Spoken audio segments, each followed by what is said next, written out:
भारतीय संविधान के जनक ही नहीं, देश के पहले कानून मंत्री भी थे डॉक्टर भीमराव अंबेडकर। जानिए उनसे जुड़ी कुछ अनसुनी बातें।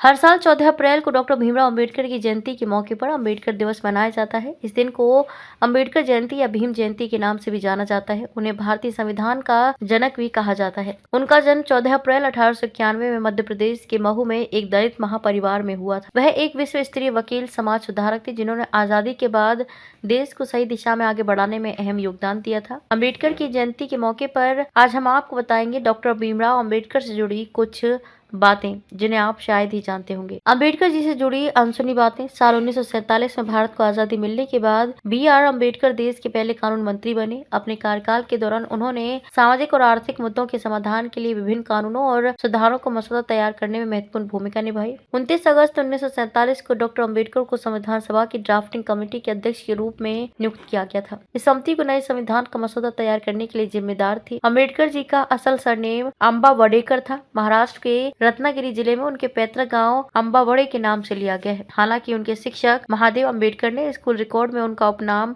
अंबावडेकर से बदलकर अपना उपनाम आम्बेडकर कर लिया था, क्योंकि वे उनसे बहुत प्यार करते थे। अंबेडकर जी ने देश में लेबर कानून से जुड़े कई बड़े बदलाव किए थे। इसके तहत उन्होंने साल 1942 में भारतीय श्रम सम्मेलन के 7वें सत्र में काम के घंटों में बदलाव करते हुए इसे 12 से 8 घंटे कर दिया था। बाबा साहिब न सिर्फ विदेश में इकोनॉमिक्स में डॉक्टरेट की डिग्री हासिल करने वाले पहले भारतीय थे, बल्कि वे इकोनॉमिक्स में पहले PhD और दक्षिण एशिया में इकोनॉमिक्स में पहले डबल डॉक्टरेट होल्डर भी थे। वे अपनी पीढ़ी के सबसे ज्यादा शिक्षित भारतीयों में से भी थे। उन्होंने संसद में हिंदू कोड बिल के लिए बहुत जोर दिया। इस विधेयक का उद्देश्य विवाह और विरासत के मामलों में महिलाओं को समान अधिकार देना था। जब विधेयक पारित नहीं हो सका तो उन्होंने कानून मंत्री के पद से इस्तीफा दे दिया। कोलंबिया विश्वविद्यालय में अपने 3 वर्षों के दौरान अंबेडकर ने इकोनॉमिक्स में 29 कोर्सेज, इतिहास में 11, सोशियोलॉजी में 6, फिलोसफी में 5, ह्यूमैनिटी में 4, राजनीति में 3 और प्रारंभिक फ्रेंच और जर्मन में एक पाठ्यक्रम लिया था। अपनी बुक 1995 में प्रकाशित थॉट्स ऑन लिंग्विस्टिक स्टेट्स में अंबेडकर ने ही सबसे पहले मध्य प्रदेश और बिहार को विभाजित करने का सुझाव दिया था। बाद में इस बुक को लिखने के लगभग 45 साल बाद अंततः साल 2000 में बिहार से झारखंड और मध्य प्रदेश से छत्तीसगढ़ का विभाजन हुआ।